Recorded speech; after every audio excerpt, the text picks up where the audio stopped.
Tonight on Elon Local News. How students' hometowns are recovering from one storm as they brace for another. Cashing in. We found out if Phoenix Cash is helping or hurting local businesses. And the longest-serving dean at Elon looks back and forward. All that and more. Elon Local News starts right now. Live from the Jane and Brian Williams studio at Elon University School of Communications. You're watching Elon Local News. Good evening and thank you for joining us. I'm Perry Elliott Arani. And I'm Rachel Ellis. Tonight, thousands of residents in the Northeast are still without power after a turbulent nor'easter hit the East Coast. According to the Elon Fact Book, more than 600 Elon students call Massachusetts home, including nearly 12% of the class of 2021. The nor'easter brought strong winds, heavy downpours, and even some snow to Massachusetts this weekend. And the National Weather Service says wind gusts were as high as 93 miles per hour in the state. Elon freshman Alicia Jordan is from Massachusetts and says she's worried for her home hundreds of miles away.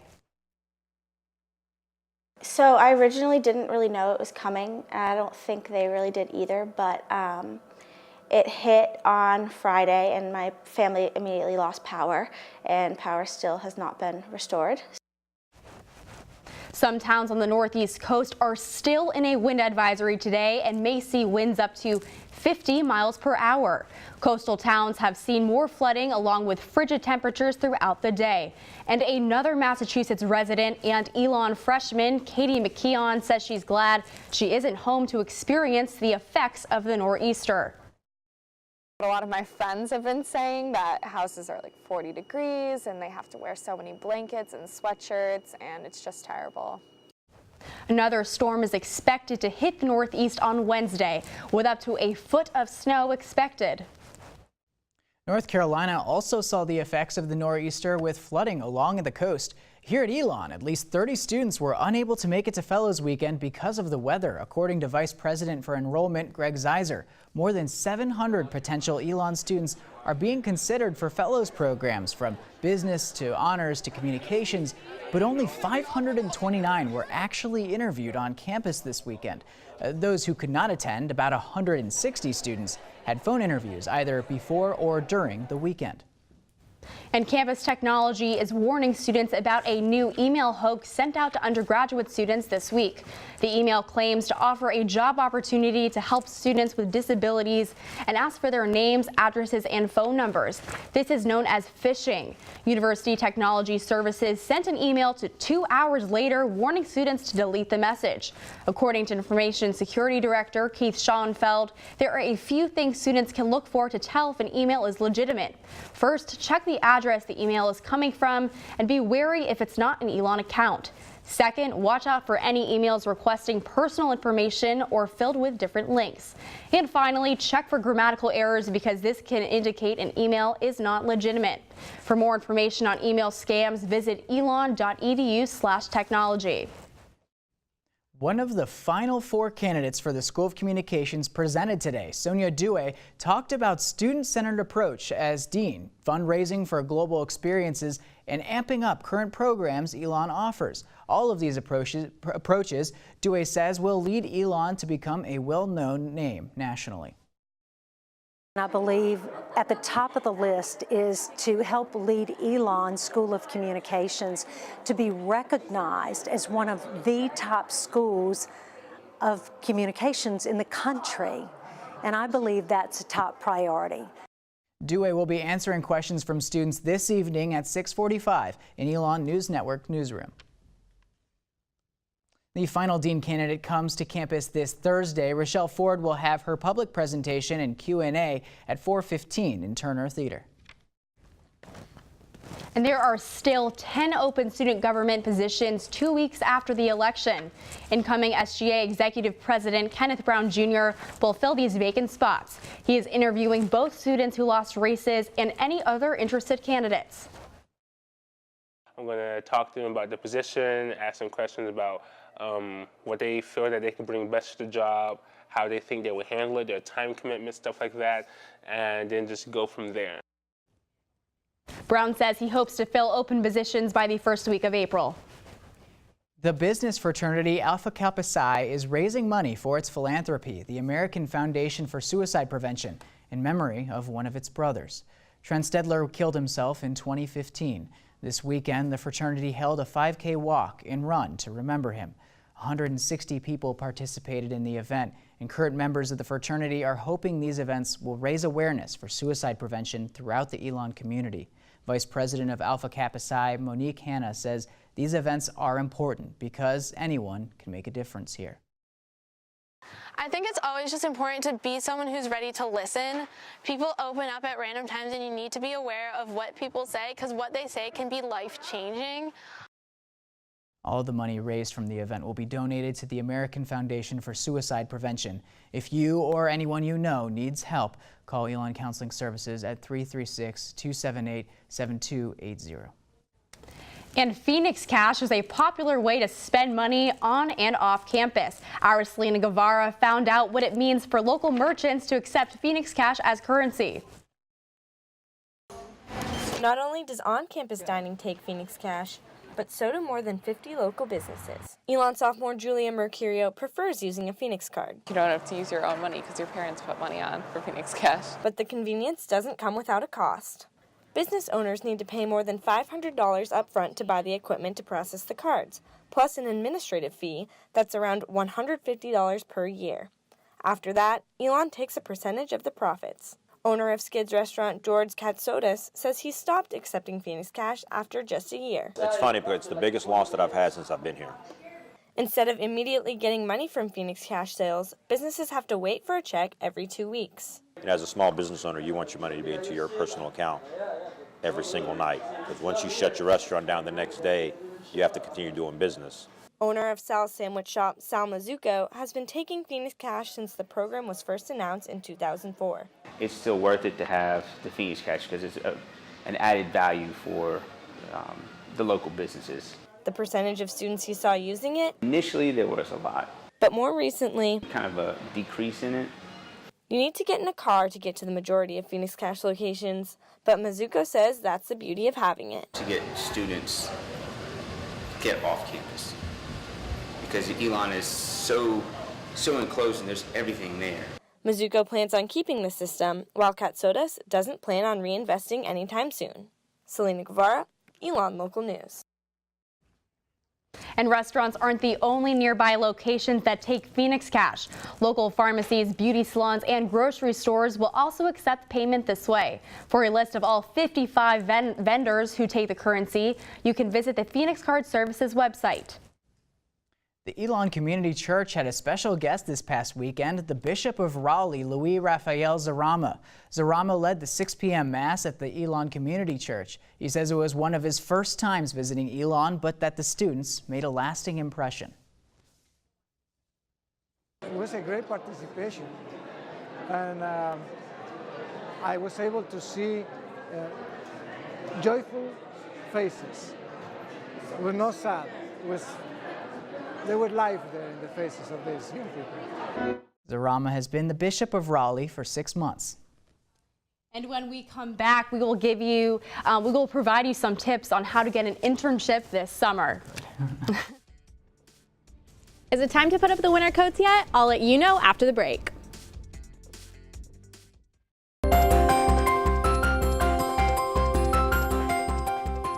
Well, welcome back. Megan Gittleman is live outside in Citroen Plaza with the weather. Megan? Thanks, Rachel and Perry. Those warmer temperatures we've seen over the past couple of weeks may have had you thinking that springtime came early. However, we are in store for a pretty chilly week. Today we saw a high of 55 with clear skies and a slight breeze in the air. And while the sunshine was shining on campus and the fountains were flowing, it's not quite springtime yet. Things aren't quite in bloom here on campus. I actually had to pull out my winter coat tonight because it's getting down to the 40s here tonight. Let's take a look at the rest of your Phoenix 5-day forecast. Tomorrow we're going to see a high of 40 and a low of 36, so quite a bit cooler, and it's going to be rainy, so make sure you have a rain jacket or umbrella of some sort. And you're going to want to keep that with you heading into Wednesday because there's also a 20% chance of rain then, with a high of 52 and a low of 30.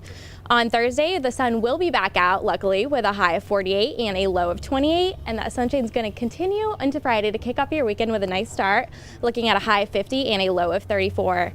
Then Saturday is actually going to be our warmest day of the week with a high of 57 and a low of 40, so you just might be able to put that winter jacket up.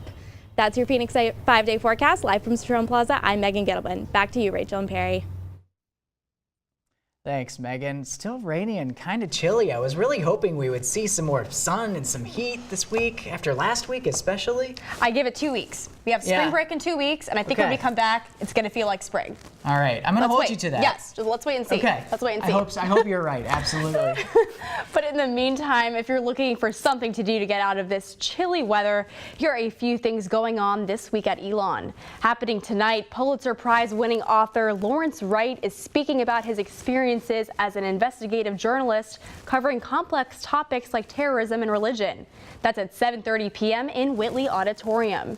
And if you're graduating in May or are just looking for a head start, looking for a job, tomorrow night there's a sales meet and greet with sales leaders and potential employers. This will be in McKinnon Hall from 4:30 to 6:30 p.m. And Elon's Periclean scholars are bringing survivors of the Sri Lankan civil conflict to campus on Wednesday. You can hear the survivors' stories and experiences at 7:30 p.m. in the McBride Gathering Space. And Elon's Legium series is hosting a duo recital by artists from the Lamont School of Music in Denver on Thursday at 7:30 p.m. in Whitley Auditorium. Finally, the women's basketball team is in the semifinals in the CAA tournament on Friday. And if you're just starting to think about internships for the summer, we have our Samantha Casamento live in the studio with some tips. Sam, what do you have for us? Thanks, Rachel. With the end of the semester quickly approaching, you may be wondering how to get an internship for the summer. For Elon students, the best place to start the search is at the Student Professional Development Center. They connect businesses to Elon students through on-campus recruiting, career fairs, and job and internship posts on the Elon Job Network. SPDC's Spring Job and Internship Expo will be this Thursday, March 8th from 2 to 5:30 p.m. in Alumni Gym. And there will be nearly 100 employment recruiters from large and small organizations. Executive Director of the Student Professional Development Center, Tom Brinkley, recommends that students go to the expo because he says it's never too early to start looking for internships. Even a first or second year student can gain a lot of knowledge about the process, the internship process. They can gain some experience in walking up to a company and engaging with them and talking to them about their jobs. If you can't make it to the Internship Expo, Brinkley says one of the best ways to find potential employers is on LinkedIn. Elon has a network of 29,000 contacts on LinkedIn, so for students hoping to connect with alumni and find potential internships, it's a great place to look. In a few clicks, you can even find out where the alumni work and what they do. Brinkley wants to make sure that students aren't discouraged if they don't get an internship from the first few postings they find. He says that oftentimes it could take up to 25 or 30 job postings to find one internship. For more information on how to get an internship for the summer, schedule an appointment with the Student Professional Development Center by calling 336-278-6538. Back to you guys at the desk. Thank you, Samantha. And free food? Did someone say that after the break? We'll tell you where you can find it here on campus. And Dean Parsons is the longest serving dean on Elon's campus. Later, he joins us in studio to look back on his career and look ahead to Dr. Book's future. You're watching Elon Local News. There are 51 teams and 1,246 participants already signed up for this year's Elanthon. Elanthon is a student-run 24-hour dance fundraiser benefiting Duke Children's Hospital and Health Center. If you are participating in joining, the cost of registration is $25 and you can register at elanthon.com. And Dean Parsons is the longest serving dean at Elon and is entering his final weeks on the job. Dean Parsons, thank you so much for joining us tonight. Thank you. It's a pleasure to be here. Thank you. So, Dean Parsons, what my first question is, what is your hope for the next dean of the School of Communications here at Elon? Oh, the School of Communications has a lot. And so the next dean is going to be able to mobilize that momentum and carry us forward. And what do you think students should be looking for in these dean candidates? What kind of qualities do you think they should be looking for? Well, certainly the School of Communications is known as a very student-centric school. And so I would hope that the next dean will continue working with the faculty and make sure that this is a place of great student success. And is there anything as dean currently, you still have a few weeks left, is there anything that you feel that you want to accomplish before you complete your role here as dean? Well, I'm working on budgets this week, so I hope to turn over a good budget to the next dean. We are finishing our faculty for the coming year, and so we have an advisory board of professionals coming in a few weeks, so there's still plenty of things to do. And moving over to the present, Dr. Connie Book just entered office, and she used to be working under you in the School of Communications, and now she's technically your boss. So what has that been like, that transition into this new role? Well, Connie Book was the Associate Dean of the School of Communications and was a fantastic Associate Dean. She just simply made things happen. In fact, you can really credit her with the Elon in Los Angeles program that Elon has today. So I think she's an inspired choice to follow Leo Lambert as Elon's next president. She's a good friend, and she will be a great president. Fantastic, Dean Parsons. Thank you so much for joining us. Certainly. Really appreciate it. And for a preview of what's in this week's Pendulum, our Stephanie Hayes joins us now live from the newsroom. Stephanie? Thanks, Rachel and Perry. This week, the front page covers what the School of Education is teaching its student teachers about gun safety in the wake of the 3 school shootings in 2018. We talked to a variety of people from the School of Education, along with a few students who are currently teaching at Alamance schools right now, about their thoughts on gun safety and President Trump's recent proposal to arm teachers. We also have a story about safe rides and how a lack of volunteers is causing them not to run on scheduled nights. And finally, the men's basketball team rounded out their season at the CAA tournament in Charleston this past weekend. In case you missed the game, we'll be running a full season recap as well as a bunch of photos in the paper this week. So those are a few of the stories we have. Back to you all in the studio. Thanks for that information, Stephanie. For those of you not on a specific meal plan, free food will be offered at both Lakeside and Clohan dining halls on Tuesday from 11 a.m. to 2 p.m. The dining halls are offering free food to promote the new food options offered in both the dining halls. For more information, you can visit elondining.com.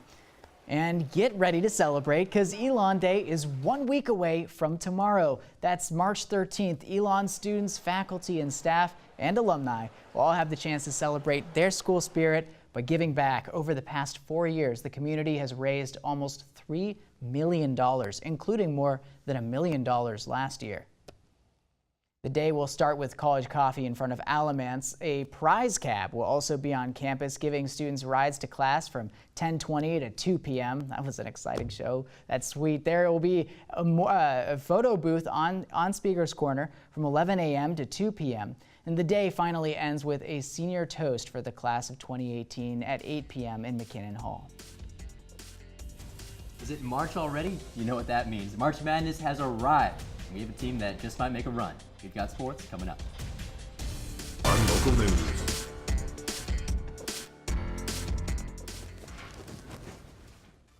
So Perry, I watched the Oscars last night, but I don't think I had as keen as an eye as this Elon senior that we spoke to earlier. She is a cinema major, and her name is Azura Katucci.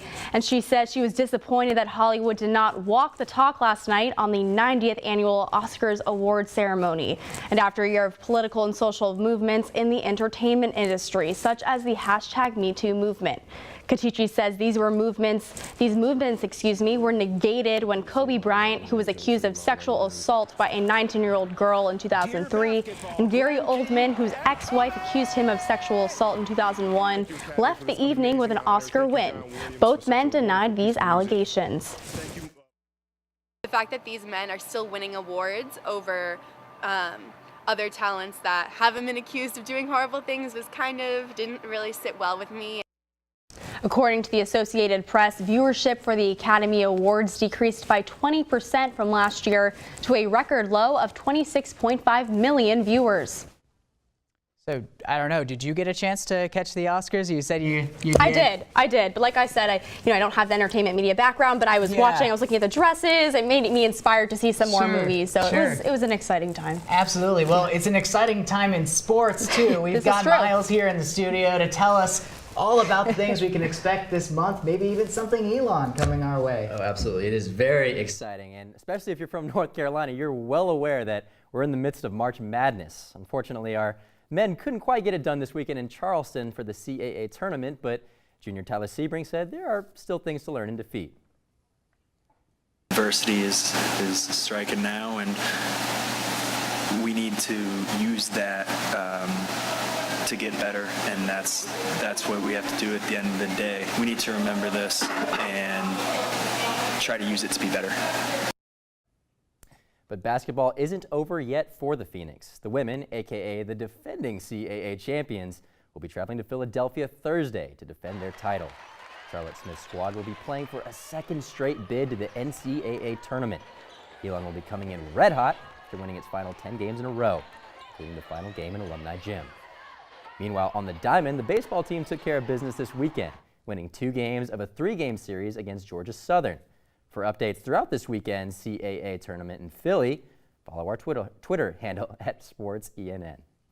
And what an exciting game, the very last in our old alumni gym. Our old alumni gym now. Right? That's wild to say. It feels crazy. So many good memories. Shar Center looks great, but you know, we're all going to miss alumni gym for sure. Absolutely. What was the atmosphere like? Yeah. You know, I'm so sad I missed it, but you know, I could tell that, you know, it was a very momentous night for the Elon community. Incredible. You know, it was sold out. Everyone was standing. Dr. Connie Book was there, so it was the environment was spectacular for the last game in a gym that has so many memories. Wonderful. Well, now we've also got Megan Gittleman here here to keep us up to date with the weather. Megan, how are things looking now?